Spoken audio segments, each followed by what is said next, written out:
Muy buenas tardes, bienvenidos al Mundo Ahora de France 24. Yo soy Elena Lozano y todo lo que verá a continuación es noticia. Iniciamos. El conservador Nasri Asfour es declarado como virtual presidente de Honduras por el Consejo Nacional Electoral sin el aval del consejero oficialista. La declaratoria ocurre tras el escrutinio especial de las elecciones presidenciales de Honduras del 30 de noviembre. El Departamento de Justicia de Estados Unidos anunció que recibió cerca de 1 millón de nuevos documentos que estarían relacionados con el caso del pederasta y abusador sexual Jeffrey Epstein, encontrados por agentes federales. Según explicó, la autoridad deberá de revisarlos antes de hacerlos públicos y eso podría demorar algunas semanas. Por primera vez, Volodymyr Zelensky presenta de forma detallada los 20 puntos de lo que sería el plan de paz elaborado por Kiev y Washington durante la ronda de negociaciones celebrada el pasado fin de semana en Miami. Plantea el despliegue de fuerzas internacionales en una zona de seguridad y el congelamiento del conflicto en la línea del frente.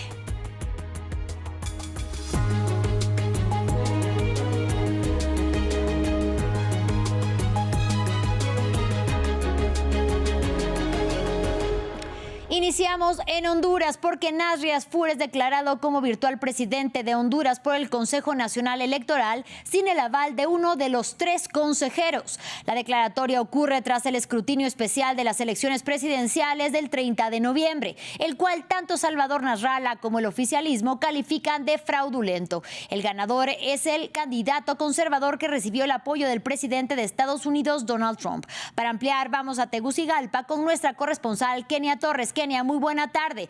Cuéntanos por qué el CNE ha declarado un ganador a pesar de que no está finalizado el conteo especial. Adelante.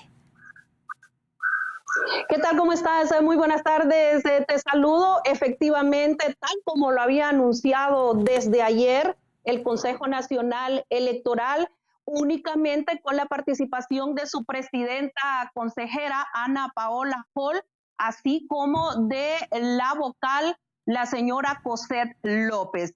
Han decidido declarar ganador al candidato conservador del Partido Nacional, Nasri Asfour, y quien públicamente fue apoyado por el presidente de los Estados Unidos, Donald Trump. Esta es una noticia que recién se acaba de dar a conocer aquí en el país, ya acá en Tegucigalpa, en diferentes sectores de la capital, especialmente en el búnker del Partido Nacional. Hemos tenido ya las primeras declaraciones por parte de allegados al, según el Consejo Nacional Electoral, recién electo presidente de Honduras, Nasri Asfour. Por ejemplo, quien es su mano derecha y quien será la primera vicepresidenta, ha dicho en este momento que era el resultado que esperaban o la decisión que esperaban por parte del Consejo Nacional Electoral después de que con el 85% de las actas especiales escrutadas, Nasri Asfour siguió liderando estas elecciones generales, siempre con un pequeño margen en relación al candidato representante del Partido Liberal, Salvador Nasralla. En cuanto a Nasralla, no hay hasta el momento una reacción inmediata. Sí se ha mantenido durante este día con algunas reacciones, por ejemplo, diciendo que no aceptará este resultado. De acuerdo a Nasralla, el triunfo recién ya dado a conocer por parte del Consejo Nacional Electoral de Nasri Asfour ha sido producto de un fraude y que va en contra de la voluntad del pueblo, decía más temprano Salvador Nasralla, quien a través de sus cuentas particulares sigue publicando actas con diferentes inconsistencias y que según él el Consejo Nacional Electoral se negó a revisar.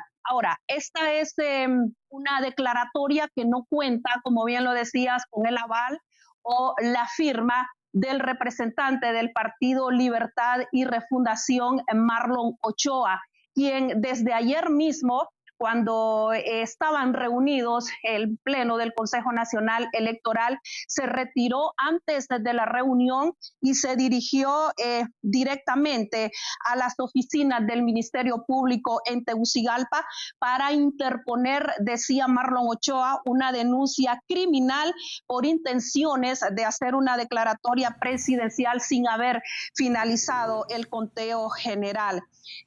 Pues la distancia entre Nasri Afura y Salvador Narrala siempre se mantuvo oscilando entre los 30,000 votos y a raíz de esto es que el empate técnico prácticamente es que el Consejo Nacional Electoral, repito, únicamente con la firma de la presidenta consejera y de la presidenta vocal, ha hecho esta declaratoria recién hace unos minutos aquí en Tegucigalpa. Así que por el momento termina la zozobra respecto a quién va a dirigir los destinos del país en los próximos 4 años, pero desde luego, sin duda alguna, va a haber alguna reacción, sobre todo en la parte jurídica.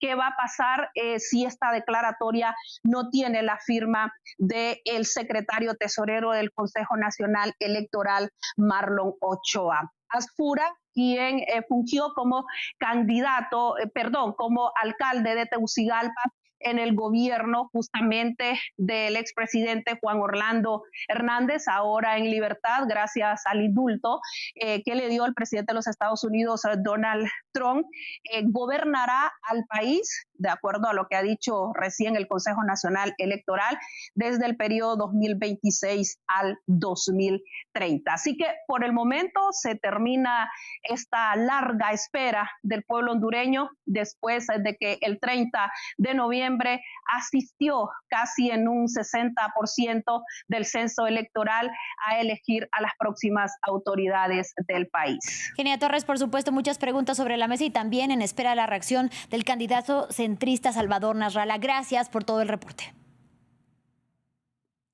En más información, el Departamento de Justicia de Estados Unidos recibió cerca de 1 millón de nuevos documentos que estarían relacionados con el caso del pederasta y abusador sexual Jeffrey Epstein. Estos habrían sido encontrados en las últimas horas por agentes federales y de la Fiscalía de Manhattan. Según explicó el Departamento de Justicia, deberá revisarlos antes de hacerlos públicos y eso podría demorar algunas semanas debido al volumen de los archivos. Recordemos que esta semana se revelaron nuevos documentos que incluyen fotografías, correos electrónicos y registros de vuelo en los que se involucra al presidente estadounidense Donald Trump con Epstein y sus actividades delictivas. Vamos a Brasil. Jair Bolsonaro pasará Navidad en el hospital y fuera de prisión. El exmandatario brasileño, que cumple una condena de 27 años de cárcel por el intento de golpe de Estado de enero del 2023, ya se encuentra en un nosocomio de Brasilia, donde este jueves se someterá a una cirugía para intentar corregir 2 hernias inguinales, producto del apuñalamiento que sufrió en la campaña presidencial del 2018. Aquí todos los detalles. Es la primera vez desde finales de noviembre que Jair Bolsonaro sale de prisión. El expresidente brasileño empezó a cumplir una condena de 27 años y 3 meses por haber planeado un golpe de Estado, pero este jueves se someterá a 2 operaciones en el hospital DF Star de Brasilia, una para corregir una hernia inguinal bilateral y la otra para tratar de atenuar sus crisis de hipo, que son problemas de salud derivados de la puñalada que recibió en el 2018. Por el momento, solamente su esposa, Michelle Bolsonaro, está autorizada a acompañarlo durante esta hospitalización que duraría entre 5 y 7 días. Para mí será un excelente regalo de Navidad poder ver a mi padre. Sé que quizá no me vea, y si me ve tampoco podrá hacer nada. Estoy aquí para enviarle buena energía, porque siempre hemos sido así. Y mi intención aquí como hijo es estar al lado de mi padre. Después de que los médicos de la Policía Federal confirmaran la necesidad de la intervención médica, fue el juez del Supremo Tribunal Federal de Brasil, Alexandre de Moraes, quien dio luz verde. Sin embargo, el magistrado rechazó la semana pasada un nuevo recurso de sus abogados y se negó a conceder a Jair Bolsonaro el cumplimiento de la pena en su domicilio. Jair Bolsonaro y varios de sus aliados fueron condenados por haber intentado derrocar el gobierno del recién asumido Luiz Inácio Lula da Silva en 2023.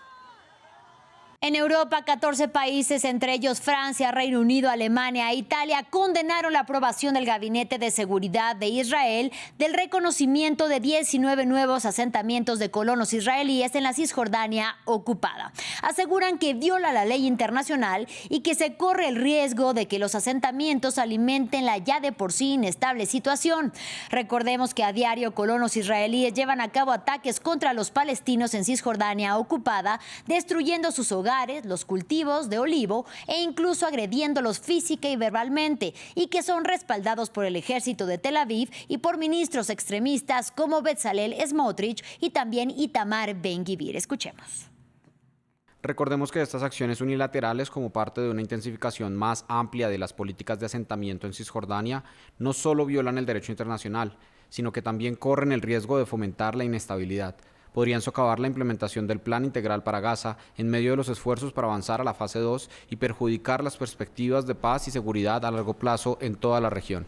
En información de la guerra en Ucrania, el presidente Volodymyr Zelensky reveló este miércoles los que serían los detalles de un nuevo plan de 20 puntos para poner fin al conflicto que habrían sido acordados en Miami con los representantes estadounidenses y que no contemplan las principales exigencias rusas. Entre otras cosas, no se refiere a la entrada de Kiev a la OTAN, pero sí a las garantías de seguridad occidentales, mientras pide congelar la línea del frente en el Donbass y apoya una zona desmilitarizada controlada por tropas occidentales. Por otra parte, plantea celebrar elecciones en Ucrania después de la firma del acuerdo y controlar la central de Zaporilla entre Moscú, Washington y Kiev. Ampliamos en el informe de Daci Lanza. Zelensky reveló su propuesta de paz. El presidente ucraniano presentó este miércoles a periodistas un plan de 20 puntos para terminar la guerra en su país. Según dijo, es un plan apoyado por Estados Unidos. Los puntos sobre temas territoriales proponen congelar la línea de frente actual, esto es en las regiones de Donetsk, Lugansk, Zaporilla y Jersón, que será de facto la línea de contacto. Allí se proponen zonas económicas especiales y desplegar una fuerza internacional. También contempla la retirada de tropas rusas de las regiones de Dnipro, Mykolaiv, Sumy y Kharkiv, zona industrial clave para Kiev. Otro punto trata de Zaporilla, la mayor central nuclear de Europa, que propone que sea operada por Ucrania, Estados Unidos y Rusia. Otros puntos son sobre los pedidos de garantías de seguridad. A pesar de no ser parte de la OTAN, indica que esta alianza militar le ofrecería garantías de seguridad calcadas sobre el artículo 5 de su estatuto, en caso de ser nuevamente agredida por Rusia. El ingreso de Ucrania a la Unión Europea, los paquetes de ayuda y un acuerdo de libre comercio con Estados Unidos, así como la celebración de elecciones después de firmar el acuerdo, también están contempladas. El presidente ruso Vladimir Putin fue informado sobre los contactos con los enviados de Trump y las propuestas ucraniano-estadounidenses para un posible acuerdo de paz. Ahora pretendemos formular nuestra posición sobre la base de la información recibida por el jefe de Estado y continuar nuestros contactos en un futuro muy próximo a través de los canales existentes que están funcionando. Sin embargo, se negó a dar detalles sobre la reacción de Rusia a las propuestas. Putin ha dicho en las últimas semanas que sus condiciones para la paz son que Ucrania ceda parte del Donbass que aún controla y que Kiev renuncie a su intención de unirse a la OTAN.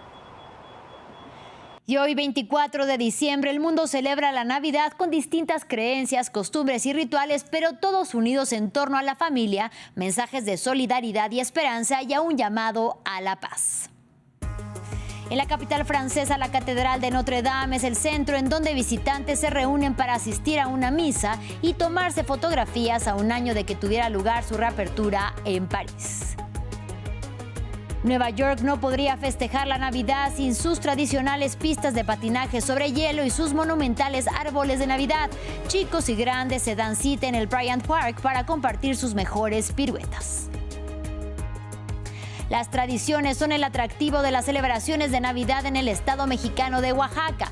Esculturas talladas en rábanos dan vida a nacimientos, vírgenes de Guadalupe y otros personajes. A la llamada Noche de los Rábanos asisten locales y extranjeros para celebrar. Y en Alemania, el estadio del Unión Berlín fue escenario de un canto de villancicos multitudinario. Con velas en mano, gorros de Santa Claus en la cabeza y vistiendo el uniforme de su equipo favorito de fútbol, más de 28.500 fanáticos entonaron villancicos navideños. Los dejamos con estos cánticos. Gracias por su compañía. Feliz Navidad y hasta la próxima.